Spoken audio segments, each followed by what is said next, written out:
Hello, everybody, and welcome to another episode of Love Selling, Hate Sales. Sellers, for those of you, especially those of you that are selling in the enterprise, today we're going to talk about how to build a business case when working in sales.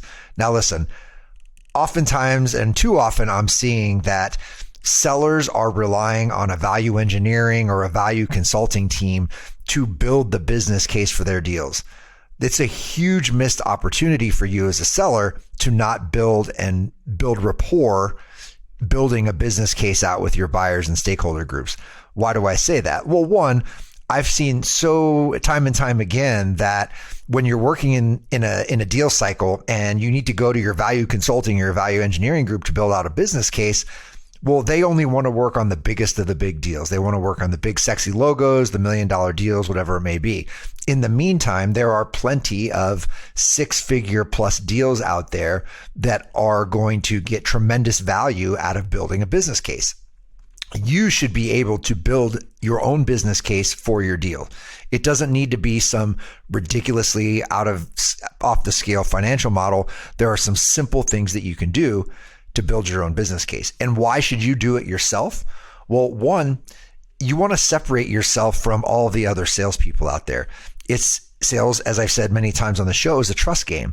So by helping your stakeholders, and oftentimes your stakeholders, as deals get bigger, has a bigger and bigger buying committee, you want to be able to create a rallying cry for your deals, something that every member across the buying committee can focus on, rally around, and really get behind in order to get some momentum behind your deal. If you're the one that are working across that buying committee to build out the business case, then you are that trusted advisor. You are that person. You've now become more than a salesperson. You've become someone that's really helping to drive the business forward. So I've created a simple 5-step process for how to build a business case in your deals. The first is to collect the inputs. Now, the inputs are incredibly important to your business case because whatever you're doing, you need to set some sort of baseline. You need to establish either a current performance baseline for whatever it is they're doing and whatever your solution is trying to solve for, or you need to set a baseline for what things cost if your business case is around cost cutting. Both are very simple and easy to do, but I typically focus on growth or a business case that's focused on a lift in some manner. Now, the inputs are super, super important because I've seen this happen time and time again where you go into your executive stakeholder meeting with your business case in hand, you pull up your slide, and the first thing they do is they go to the baseline and they say, where did these numbers come from? And you might say something, well, I gathered them from your team, or I did this, or I did that. And if those numbers are a gross misrepresentation of their business, it's going to derail the whole meeting. So gathering and collecting inputs is a very important part of the process. And you have to figure out what it is that you're trying to build a business case around. And oftentimes it's what your solution can solve for.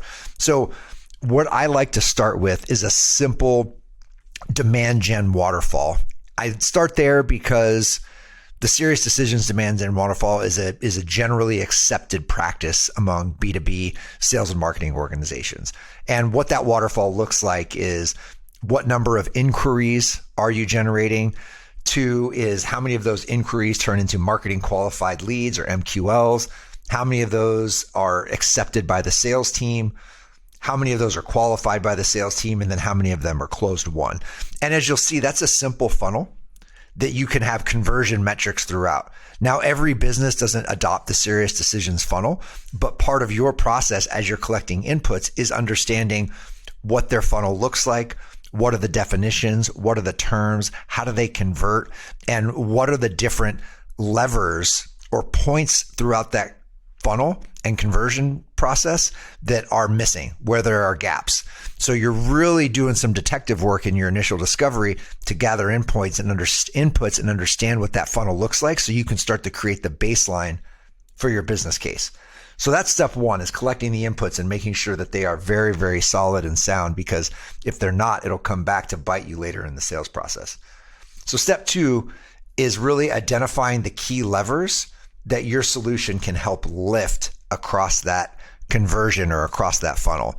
Now, depending on what it is you're selling, you may solve for one of the points. You may solve for two of the points. You may solve for all of the points. And what you want to do is understand how the application of your solution will help drive a conversion lift from one stage to the next. All right. So let's take the example using the Serious Decisions waterfall of the conversion from marketing qualified lead to sales accepted lead. Let's say that conversion rate is really low and you have a solution that really can drive into why that's low, improving that rate, which will eventually improve the bottom line through their or the top line through their conversion funnel. So as you start to build out your model, you're going to show the baseline.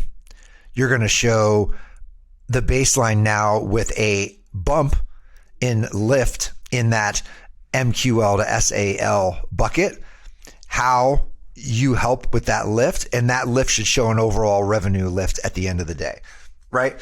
There's a couple of different ways you can show that bump, right? The one is using industry established benchmarks and comparing them side by side. Those benchmarks can be gathered from someone like Serious Decisions, Gartner, Forrester. There are a number of different analyst firms that have those industry established benchmarks.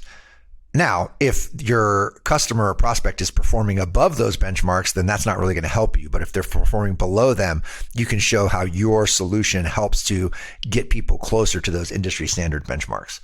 Another way to do it, and this is one that I really like a lot, is the power of 1%. You can show the lift at a 1%, and most people truly believe that they can be 1% better. And it's not too much of a stretch for you to help them buy into the power of 1% lift showing this incremental revenue lift. Then you can compare that side by side with the art of the possible. So the power of 1% plus the art of the possible is, well, what if it was 10%, 20%, 30%? What's actually possible? And you can show that side by side comparison. But I mean, even if we do 1%, it's a no-brainer, assuming that it is.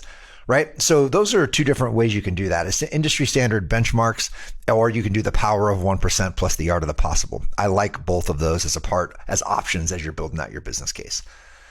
The third is you need to show the lift. And this is a pretty simple thing, right? So in that one lever or multiple levers, you can show individual lift by area. So if it's inquiry to MQL, or if it's SQL to closed won, and those are the two different things you're doing, show the lift by the individual lever that you're pulling, and then have an aggregate. If you do one of them, what does it look like? If you do both of them, what does it look like? And have that delta between their current baseline and what the revenue lift is from your solution being applied to their funnel. It's super simple, but it's something that you want to highlight in your business case, because executives, especially executives, they love to see revenue lift. They love to see what's possible. So making sure that you really showcase and highlight what that lift looks like as a part of your model is super important. Sometimes it's enough to stop at step 3, but I really don't like to, and this is where it comes into step 4, especially if you are selling software and there are costs. Obviously, no matter what you're selling, there are costs associated with your solution, but as deals get bigger, they get more complex and there are more inputs that go into it. So as you've outlined the art of the possible, how do we build an ROI model? So I like to say, okay, it's not fair to assume that they're going to see 100% of the value of your solution in day one.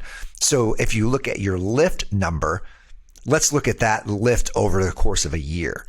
And then we can build a model saying, well, in year 1, we're going to see 25% adoption of that lift, year 2, 50%, and let's say year 3 is 100%, right? So you can take your original number, your lift number, say it's $100,000, and then in year 1, they're going to realize 25% of that, so $25,000. Year 2, 50% of that, $50,000. By year 3, they're going to see the full potential, $100,000. You can map that year over year against your expenses. So the cost of your software, say there's implementation costs, say there are ongoing maintenance or recurring services that get attached to it. You can put that in the next section of your business case, and then you can create the delta to show year over year ROI. And it should get better over time. Hopefully there is a positive ROI in every single year of your model, but it's possible that there's not. So if you're looking to sign 2 and 3 year deals, this can be one of those drivers to get people on board and moving faster. So there's a couple of examples of these I'm going to put in the show notes that I'm going to link to. The model I use showing your baseline, your marketing funnel, and how that shows lift. I'll put an example sheet of that into the show notes here. And then also I'll show an example ROI calculator, a calculation sheet you can put in as well. Those are super valuable tools you can use as you build your business case.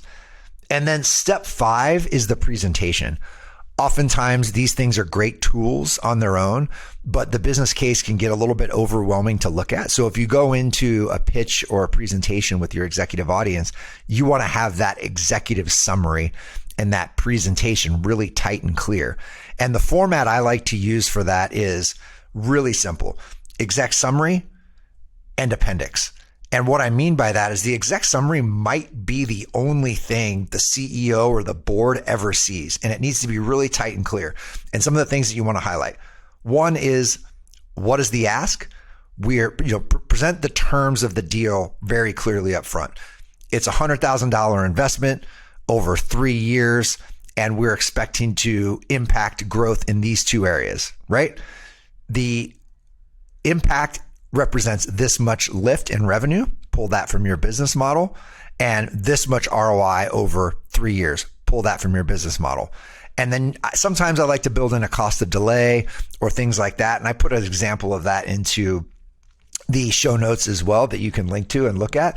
But having that presentation super tight for the executive audience, 2 to maybe 3 slides for that group, is very important. And then your appendix is basically all the supporting material. It's the fully fleshed out business case.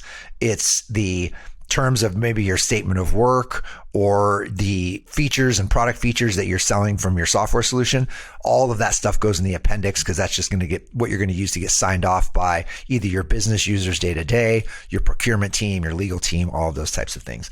So a quick recap of how you want the 5 steps you want to take to build your business case for your deal. Step 1, focus on collecting the inputs. The inputs and the baseline need to be really, really tight. Step 2, identify the key levers within their funnel that your solution can provide a lift around. Step 3, make sure you identify and show the lift very clearly in your model. Step 4, turn that lift model into an ROI model. Package in the costs of your solution, the cost of implementing your solution, and any maintenance costs that go in over time, and model that out over a maturity or adoption life cycle over a 2 to 3 year time period, even 4 if you need to. And then step 5, create a great, compelling executive summary. This is going to help drive your deal faster and have that one easy rallying point to drive behind. As a reminder, you're going to see examples of all of these things in the show notes that you can link to. If you have any questions for me, please feel free to hit me up on LinkedIn or lovesellinghatesales.com. You can find a contact form and you can reach out to me to talk to me there. I hope this is helpful. Sellers, you should be building your own business case for your complex deals. You do not need a value engineering or value consulting team. You can do it yourself. You want to talk more about this? Hit me up anytime. Please leave me a review on your podcast platform. It helps expand the reach.